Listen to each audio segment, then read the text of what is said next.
Emmanuel, oh, Emmanuel, Emmanuel, Dieu est venu jusqu'à moi. Emmanuel, mon Dieu est venu jusqu'à moi. Du haut des cieux, il est descendu aussi bas, du haut des cieux. Nous vous saluons dans le nom précieux et glorieux de notre Seigneur Jésus-Christ. La paix et la miséricorde de notre Seigneur soient notre partage. Le Saint-Esprit, je bénis ton Saint-Nom. Je crois, tu es notre Père. Enseigne-nous, montre-nous le chemin. Au nom de Jésus, nous prions et nous disons Amen. Que le Seigneur soit avec nous. Que le Seigneur nous bénisse abondamment.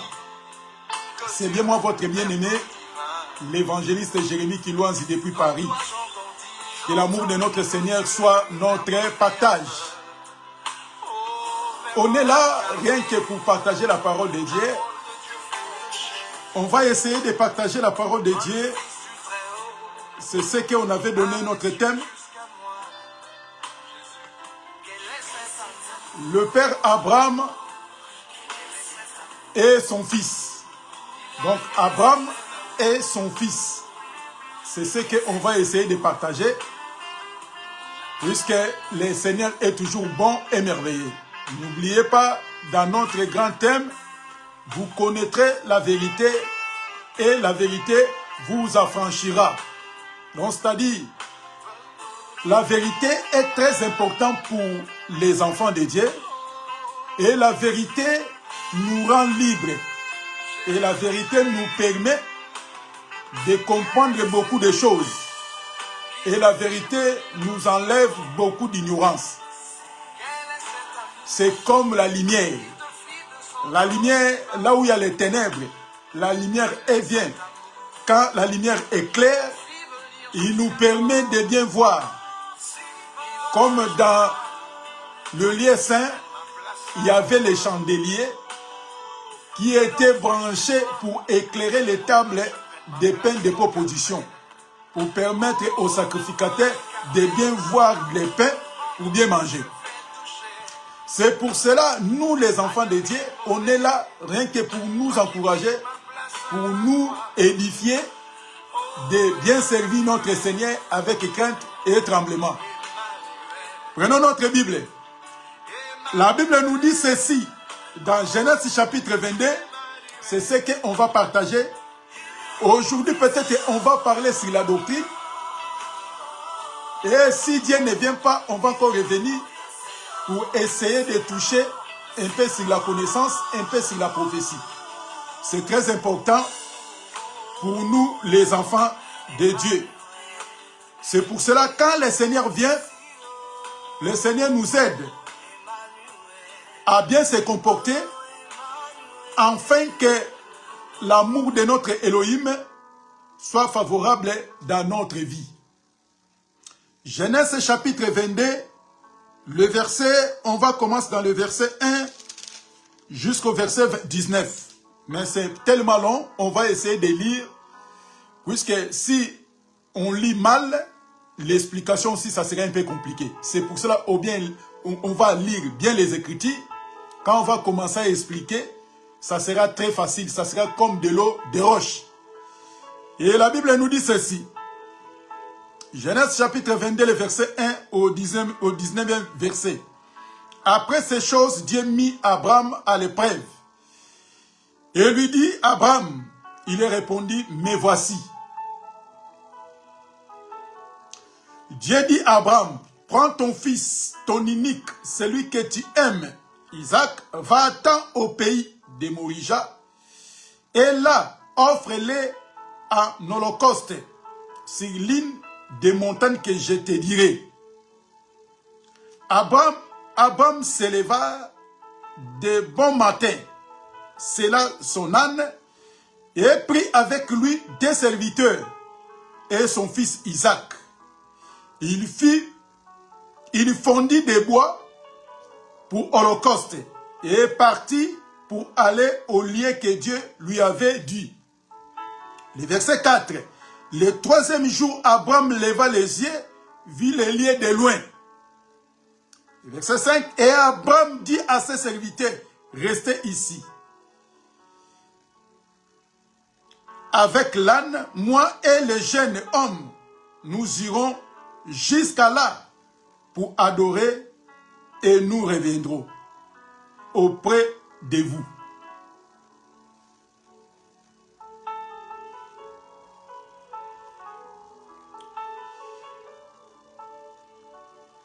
Abraham prit le bois pour holocauste et chargea sur son fils Isaac et portant dans ses mains le lieu, le feu, les couteaux, ils marchèrent tous deux ensemble. Alors Isaac parla à Abraham son père et dit, mon père. Il répondit, mais voici, mon fils Isaac reprit, voici le feu, le bois, mais où est l'agneau pour holocauste? Abraham répondit, mon fils, Dieu le pourvoira lui-même de l'agneau pour holocauste. Et ils marchaient tous deux ensemble. Lorsqu'il fit arriver au lieu que Dieu lui avait dit, Abraham y éleva un autel et arrangea les bois. Il lia son fils Isaac et mit sur l'autel par-dessus des bois.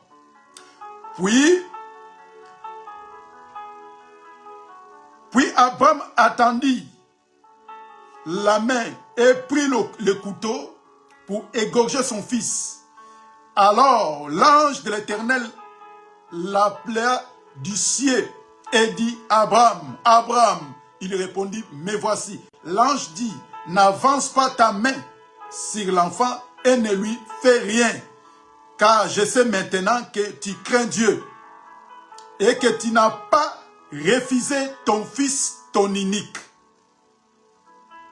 Abraham leva les yeux, vit. Alors l'ange de l'Éternel appela de haut du ciel, dit, Abraham, Abraham. Il répondit, mais voici. L'ange dit, n'avance pas ta main sur l'enfant, là le verset 12, et ne lui fais rien, car je sais maintenant que tu crains Dieu et que tu n'as pas refusé ton fils, ton unique. Abraham leva les yeux, vit derrière lui un bélier retenu dans les buissons par les cornes. Et Abraham alla prendre le bélier et offrit en holocauste à la place de son fils. Abraham donna à ce lieu le nom de Jéhovah Jireh. C'est pourquoi on dit aujourd'hui à la montagne l'Éternel, à la montagne de l'Éternel, il sera pourvu.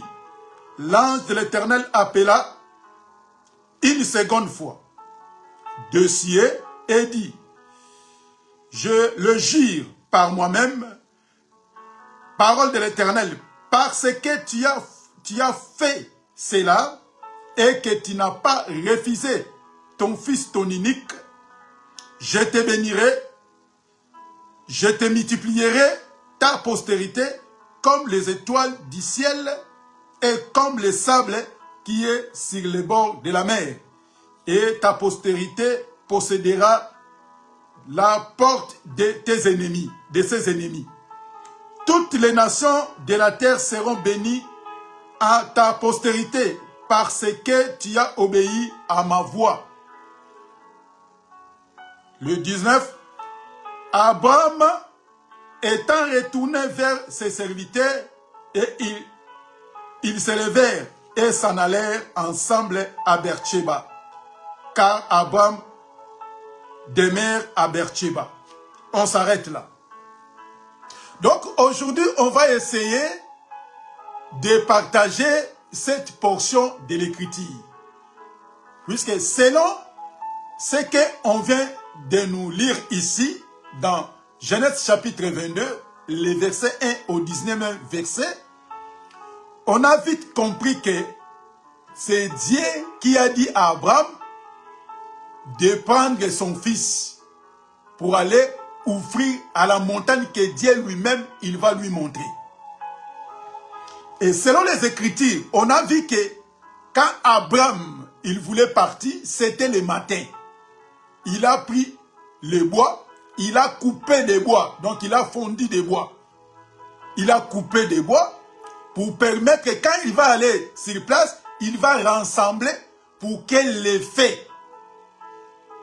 soient bien allumés pour les sacrifices.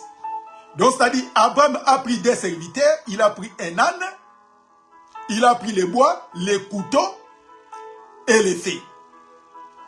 Il commence à partir, il a chargé le bois sur un âne. On commence à partir. Quand Dieu lui a montré l'endroit pour aller ouvrir, il a déchargé maintenant l'âne, mais il a donné ça à qui? À son fils maintenant. C'est le fils qui a porté les bois, les couteaux et les feux. Il commence à partir.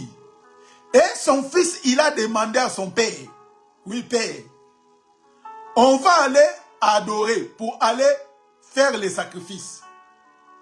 Où est l'agneau? Puisqu'on a vu les feux et les couteaux. Et le père, il a répondu à son fils, Dieu pourvoira lui-même l'agneau. Il commence à partir, ses serviteurs sont restés et ils sont partis tous les deux, y compris les bois, les couteaux et les feux, pour aller adorer et donner l'offrande à notre Dieu. Arrivé sur place, Abraham, il a maintenant commencé à rassembler, préparer l'endroit, puisque l'autel, si l'autel est mal préparé, ça sera compliqué. Abraham a préparé l'autel, il a rassemblé maintenant les bois, il a pris, il a lié son fils, il a soulevé son fils, il a mis le fils sur l'autel, il a pris maintenant le couteau pour égorger et prendre les faits, mettre pour agréer son offrande. Quand il a soulevé, il a soulevé la main pour égorger son fils, là maintenant la voix est venue du ciel en disant que Abraham ne fait pas ça. Vraiment, ce que tu es en train de faire, Dieu a compris que vraiment tu l'aimes. Et tu as obéi à la voix de l'Éternel. Et ne fais pas. Ne tuez pas ton fils. Abraham, quand il a retourné, il a vu un bélier. Il était attaché. Ses cornes étaient sous les arbres. Le bélier n'arrivait pas à bouger. Il a pris ce bélier, il a donné en sacrifice. Et lui-même, il a donné en ses liens, Jéhovah Jireh. Donc, à la montagne, Dieu pourvoira. Il a pris son fils. Avant de partir, l'ange, il a appelé encore Abraham pour la seconde fois. Il commence maintenant à déclarer des paroles de bénédiction sur Abraham. Non seulement sur Abraham seulement, et pour ses descendants aussi. L'ange, il a prononcé des paroles de bénédiction pour Abraham et pour ses descendants. Abraham a pris Isaac, il est retourné, retrouvé ses serviteurs, ils sont retournés à la maison. Puisque Sarah, il avait besoin de voir son fils. Donc quand ils ont marché 3 jours. Voilà les Écritures. Maintenant ici, on a vu nulle part que Isaac a été sacrifié en holocauste. Par rapport à soi-disant les prédicateurs. Il y a beaucoup de prédicateurs sont partis avec des Isaac des gens. Les gens, ils viennent à l'église, les pasteurs ou les prophètes, ils avaient déjà prophétisé, ils avaient déjà parlé. Il faut ramener vos Isaac. Et les enfants de Dieu sont ramenés leur Isaac. Et leur Isaac, c'était quoi? C'était peut-être l'argent, des bijoux, des livrets parcellaires, des voitures, pas mal de choses. Donc le prédicateur, il a dit que les choses que tu aimes beaucoup. Donc, et ils ont étorpillé la parole de Dieu. Ils ont changé la parole de Dieu au profit de leur intérêt. Et la Bible dit, selon Pierre, il a dit ceci. La prophétie de l'Écriture ne soit pas une interprétation particulière. Quand on lit les Écritures, là, il était question d'Abraham. Il était averti, interpellé par Dieu. Puisque quand Dieu parle, si tu ne fais pas attention, tu vas voir que comme si Dieu il avait besoin d'Isaac, fils d'Abraham.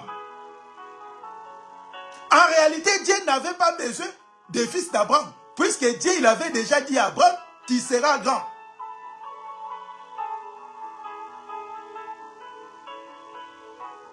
Et je bénirai ta postérité. Mais comment quelqu'un il peut être béni sur sa postérité, mais il n'a pas mis au monde? Arrivé, il a fait un seul enfant. Et Dieu vient aussi pour les récupérer cet enfant. Mais maintenant, cet homme-là, que Dieu lui-même, il avait dit que ton nom sera grand et je multiplierai ta postérité. Et vous croyez que Dieu, quand il parle, il ne sait pas? Maintenant, quand les prédicateurs, ils vous a prêché que de ramener vos Isaac, et vous avez aussi ramené vos Isaac, mais selon les Écritures, Isaac n'était pas sacrifié à Holocauste. Mais Isaac, il n'était pas sacrifié comme une offrande devant Dieu. Mais à la montagne de l'Éternel, Dieu a pourvu. Dieu a remplacé Isaac. Dieu a donné le bélier à la place d'Isaac. Maintenant, quand vos prédicateurs vous a dit que de ramener vos Isaac, et toi tu es retourné seul à la maison, et tu as laissé ton Isaac, et le pasteur, il a pris ton Isaac, il est parti avec. Mais selon la parole, selon les Écritures, Isaac, il était remplacé. Mais comment vos pasteurs, vos prophètes, vos serviteurs, ils sont partis avec vos Isaac? C'est pour cela aujourd'hui, mon frère, si tu connais l'adresse de le pasteur là, de ton pasteur, ou le prophète, ou le serviteur quelconque, il vous a prêché, il est parti avec ton Isaac, je te donne des conseils selon les Écritures, d'aller réclamer ton Isaac. Va chercher ton Isaac, de le ramener à la maison, puisque Sarah, il a besoin de voir ton Isaac. Il a besoin de voir son Isaac plutôt. Mais quand tu es parti donner ton Isaac, puisque quand la personne est partie avec ton Isaac, et l'ange ne va pas dire que maintenant tu seras béni, je multiplierai tes descendants comme les étoiles du ciel, et je multiplierai tes descendants comme les sables au bord de la mer. Puisque Isaac est déjà parti, comment tu auras maintenant, comment tu vas écouter maintenant la voix venant du ciel pour toi?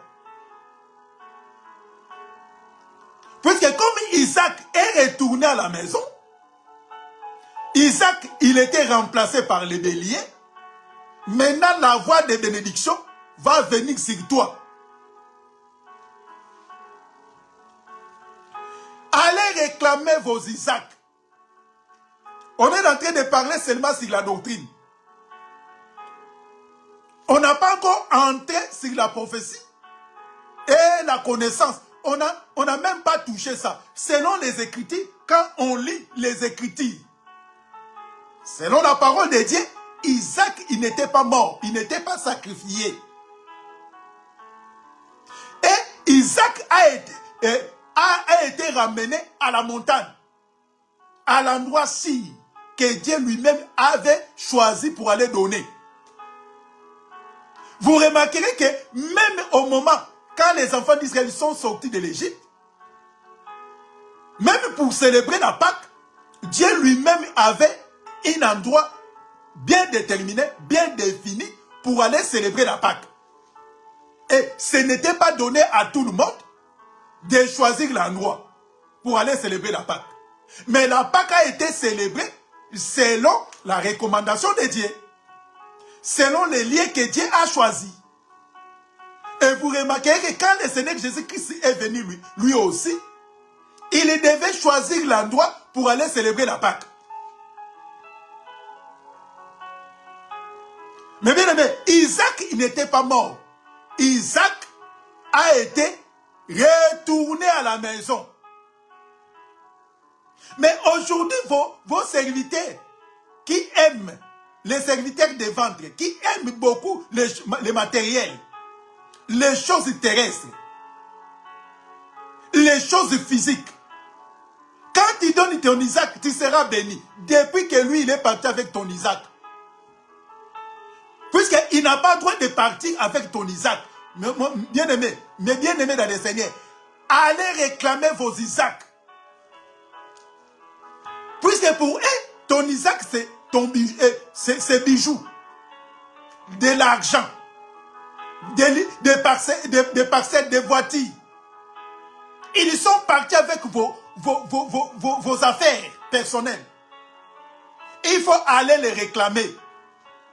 Montre-lui les Écritures. Dis que ici, moi j'ai lu les Écritures dans Genèse chapitre 22, le verset 1 à 19.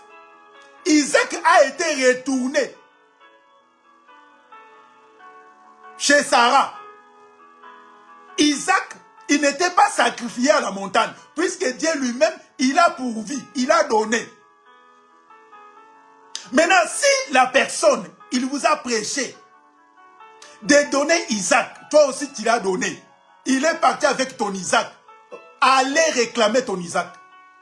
Va chercher ton Isaac. Puisque à la montagne, Dieu lui-même, il a pourvu. Donc, dans le lien que toi, tu étais parti laisser ton Isaac, il faut réclamer ton Isaac. Puisque Dieu lui-même a remplacé Isaac. Il a donné le bélier. Et maintenant, comment le serviteur là, il est parti avec ton Isaac? Et il a dit que tu seras béni. Non. Avant que Dieu commence à prononcer des paroles de bénédiction sur Abraham, Dieu a rendu Isaac. Dieu a remplacé Isaac par le bélier. Et maintenant, Dieu a commencé à parler des choses pour Abraham. Maintenant, comment les pasteurs, les serviteurs, il t'a pris ton Isaac et il commence maintenant à parler des paroles bénéfiques pour ta vie. Des choses contraires.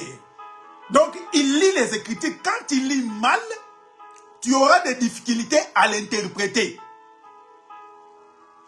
Donc, pour moi, par la grâce de Dieu, les Écritures sont là. Il faut aller suivre ton serviteur là, qui t'a pris ton Isaac. Tu lui montres les Écritures. Tu lui dis, montre-moi là où Isaac a été sacrifié. Puisque toi, tu es parti avec mon Isaac. Et je suis resté seul. Ok, ma postérité sera bénie. Et maintenant, tu es parti avec mon Isaac. Comment maintenant, ma postérité, ça sera béni, ça sera multiplié. Puisque Isaac, il n'y a pas d'Isaac. Il n'y a qu'un seul Isaac. Le fils unique. Quand on parle de fils unique, il n'y a pas il n'y a qu'un. Mais si le serviteur, il est parti avec ton Isaac, mon frère, ta descendant, comment Dieu va multiplier?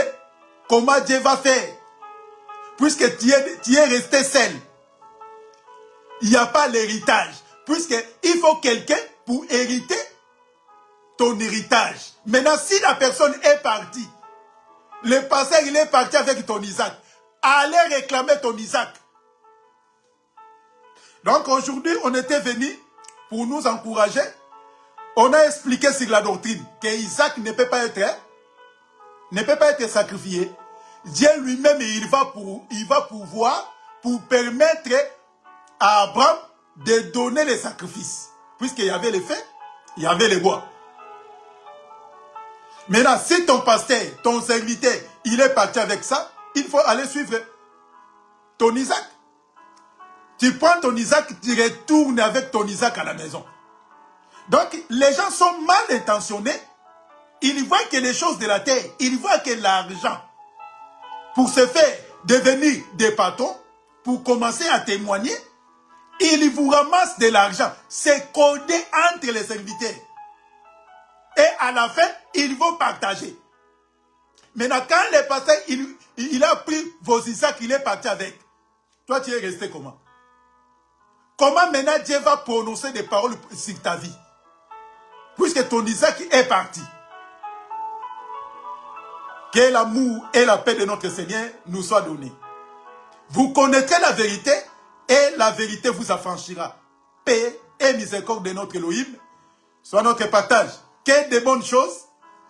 Que le Seigneur nous bénisse. Et le dimanche prochain, si Dieu ne vient pas, on va encore revenir pour essayer maintenant de parler sur la prophétie et on va essayer de parler sur la connaissance.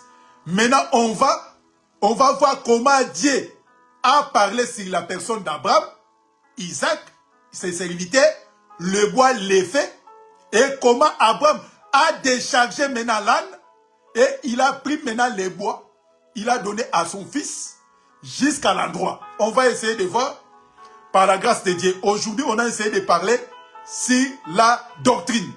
Faites très attention, il y a faux serviteurs sont entrés au milieu des enfants de Dieu. Il faut lire les Écritures. Quand tu lis les Écritures, Dieu va t'aider. Mais quand tu lis mal, tu laisses les Écritures à quelqu'un d'autre de lire à ta place. Il y prend, il y tord, il y change la façon des Écritures et tu seras perdu. C'est pour cela que beaucoup de gens, ils ont donné des choses sans se rendre compte. Et ils croient que la bénédiction, c'est le matériel. Et ils croient que la bénédiction, c'est de voyager. De voir des maisons, de voir des voitures. Et ils croient que la bénédiction, il faut être riche. La bénédiction n'est pas là. La bénédiction, c'est avoir Jésus dans ta vie. La bénédiction, c'est le royaume des cieux. Quand tu as Jésus, tu es béni. Que le Seigneur nous bénisse. Père éternel, je bénis ton Saint-Nom. Cette prédication prenne place et aide-nous à comprendre ta volonté. Dans le nom de Jésus, nous prions et nous disons Amen. Que le Seigneur soit avec nous. On va encore revenir si Dieu ne vient pas. Même heure dimanche prochain pour continuer à partager Abraham et son fils. Que le Seigneur nous bénisse. À très bientôt. Au revoir.